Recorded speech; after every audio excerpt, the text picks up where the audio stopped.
Mr. Kenneth Clarke. Mr. Speaker, it's almost 3 years since we had the referendum, and we have reached this quite extraordinary moment. Effectively, we're back to square one. There is absolutely no consensus within the government, within the opposition party, within this Parliament, and amongst the public exactly what leave means.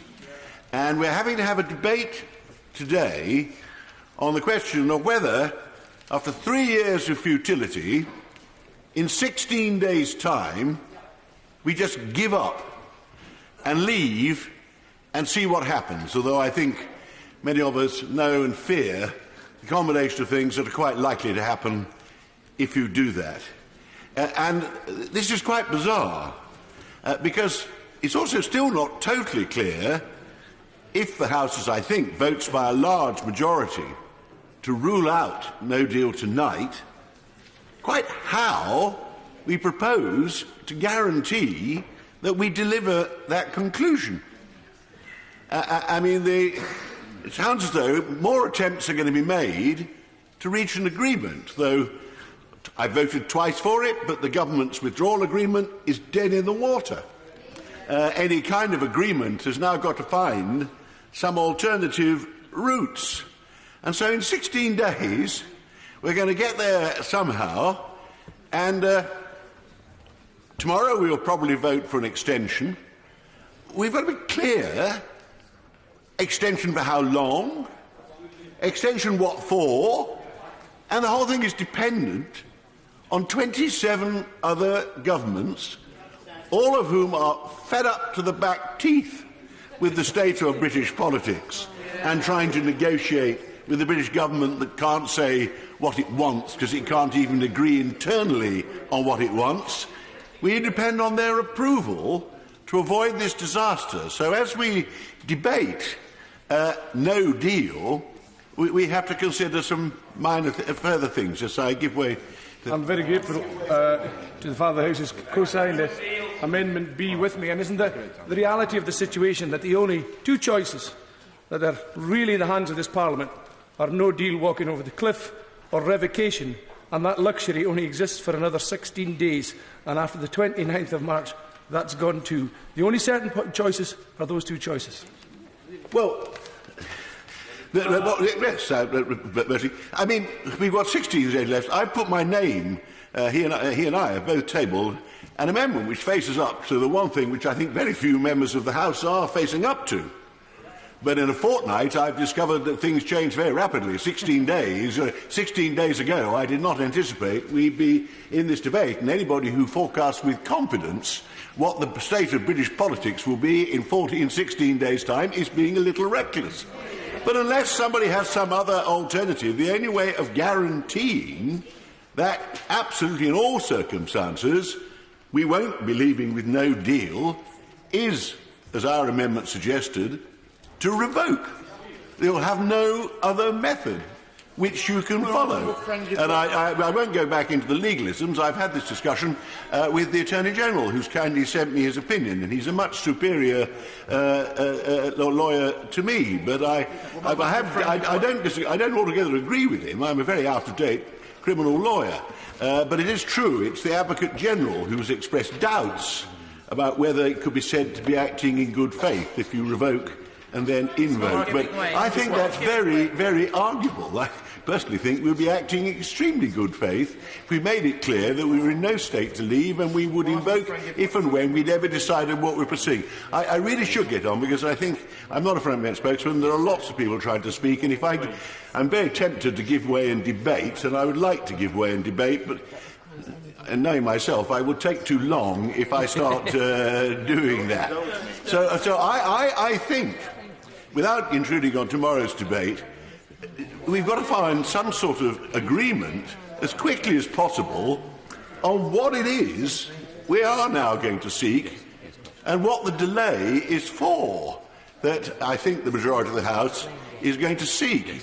Now, it's very important that we do that, because the background now is that not only is opinion polarised here and lots of factions actually pursuing their own preferred way, but the public are even more polarised than they were at the time of the referendum. They hold this House in near contempt for the confusion that they see, and the sooner we all decide on what the majority here wish to pursue as an alternative to leaving without no deal, the better. I think we may need some time, but I've been calling for indicative votes for a very long time. The government's been resisting that and avoiding them. I think it's now the only way we can proceed to explore and demonstrate what there might be a few for. Very briefly, I'm not going to give way. I'm sorry. Just to explain what I would suggest, my guess at something that we could placate the public, satisfy quite a lot of leavers, quite a lot of remainers, which might command majority support across this House. I would put, if I was outside on a less well-informed audience on a public platform, say, why not revert to leaving the political European Union and staying in the common market, which nowadays means the customs union, a single market, and something very much like it. I actually think that quite a lot of the public thought that's what they were voting for when they voted leave. And I think if you put that proposition to the public now, it certainly wouldn't be as polarising as some of the arguments we're having inside and outside this House, having this somewhat dramatic and catastrophic effect on our political dialogue as a nation. Right, thank the Father of the House for giving way. The Father of the House is making a case for membership of the customs union and single market while being outside the European Union. Isn't the problem with that approach that in that circumstance we would have no decision-making right at all over trade deals the customs union might do or over single market regulations to which we might be subject? Well, I'm now being drawn to the merits going outside this debate, actually. I actually think the best deals with other countries are achieved through the EU, which is how British governments have been proceeding for years, and it's a disaster that we are in danger in 16 days' time of falling out of some of the most favourable trade deals that British governments have played a part in negotiating.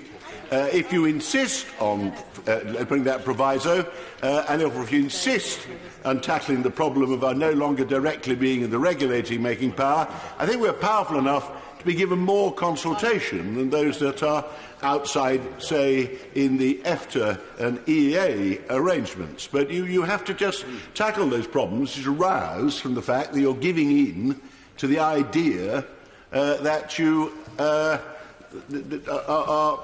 leaving the European Union politically and its institutions. I think these problems are grossly exaggerated.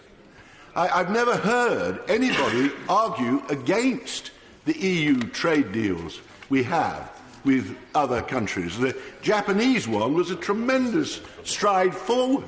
It's the biggest free trade agreement in the world, and we're about to fall out of it after about a month. We talk about losing our powers, the threat to our sovereignty that we're not allowed to pass our own different laws on product quality, consumer protection, health and safety, animal welfare, the licensing of products.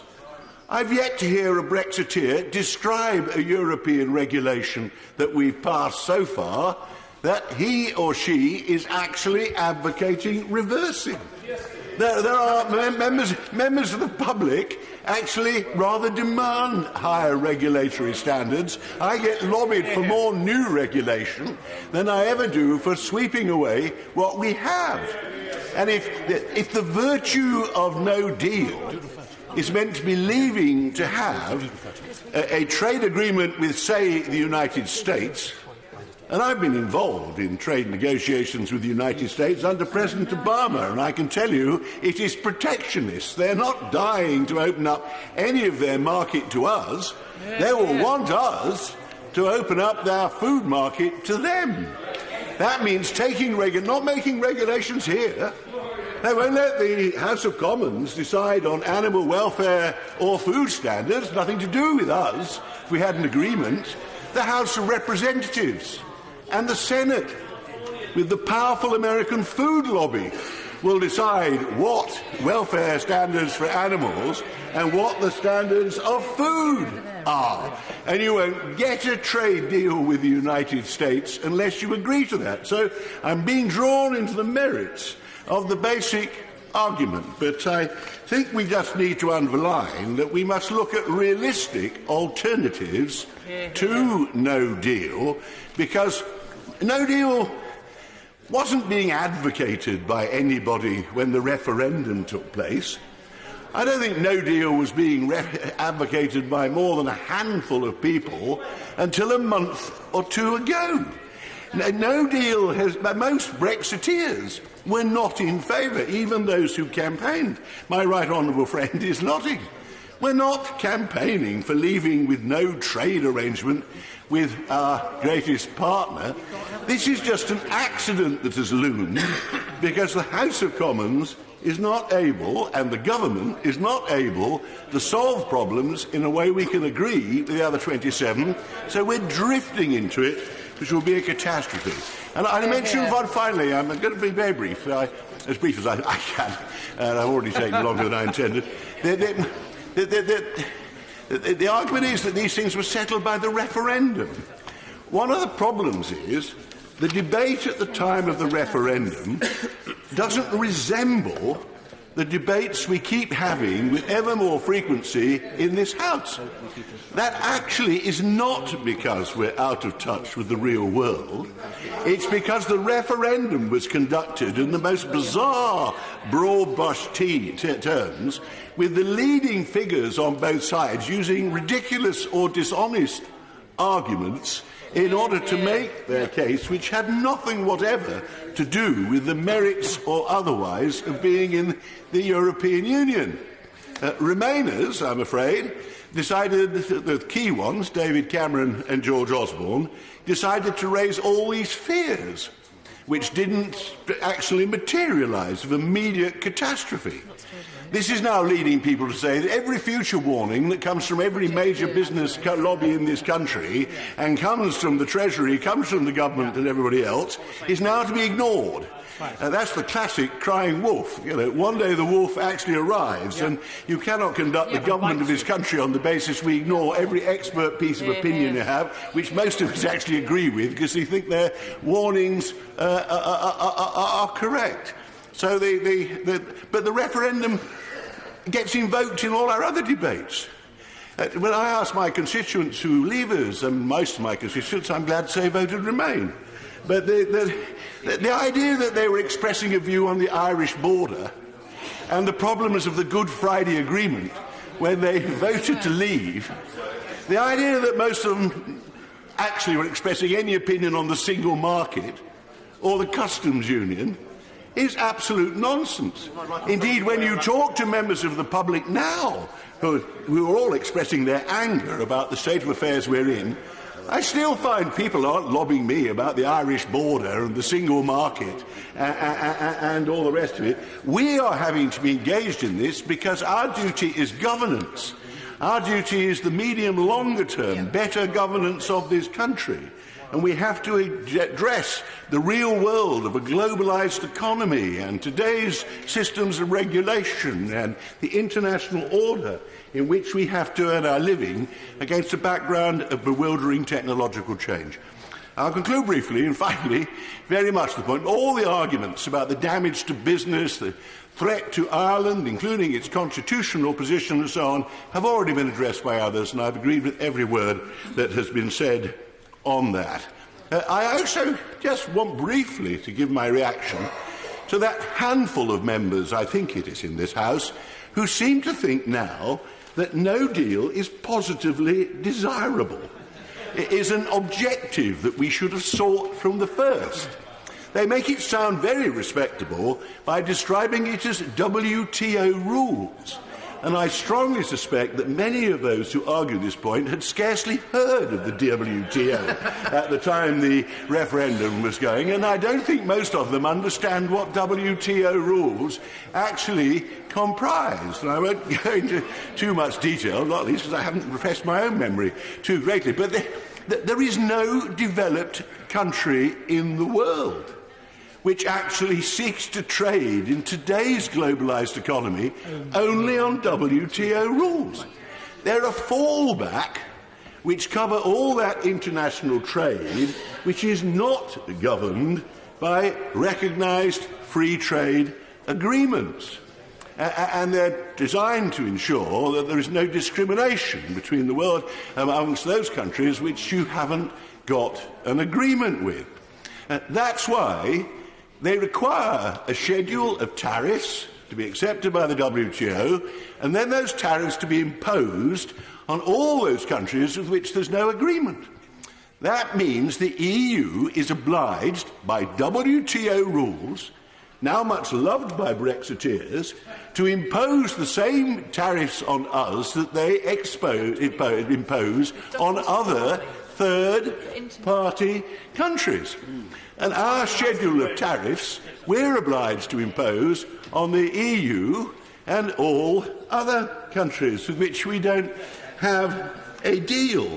And there are WTO rules that don't allow you to abdicate a thing like the Irish border. You can't say we're not going to put any border posts in. We're going to get organised smuggling become the major industry of the island because we have no idea how we're going to enforce it all. The Republic will be under great pressure not only for the rest of the EU, but WTO rules would require us to cooperate with policing our border, collecting tariffs, regulatory checks, customs checks, and all the rest.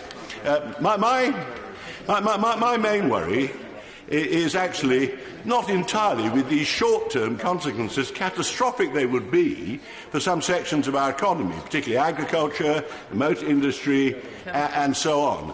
I think leaving with no deal, the effects in the medium term, the effects in the long term, the effects on the comparative economic strength of this country and whatever happens to the global economy, we will be made poorer than we otherwise would be, and the next generation will be, if we can't move away from this no-deal nonsense. And I hope a big majority settles that tonight. Finally, very finally, I just want to be totally clear what the government's intentions and motives now are.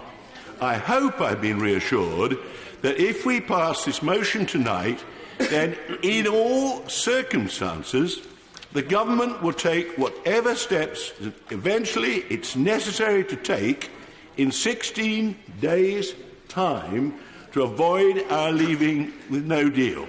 I do not want, in a fortnight's time, the government coming back and saying to the House, it's your fault because you won't vote for the Prime Minister's withdrawal agreement, and so sadly we're going to have to leave with no deal. We are ruling it out. That really means some indicative votes to give some idea of what the British are going to negotiate over the next 2-3 years.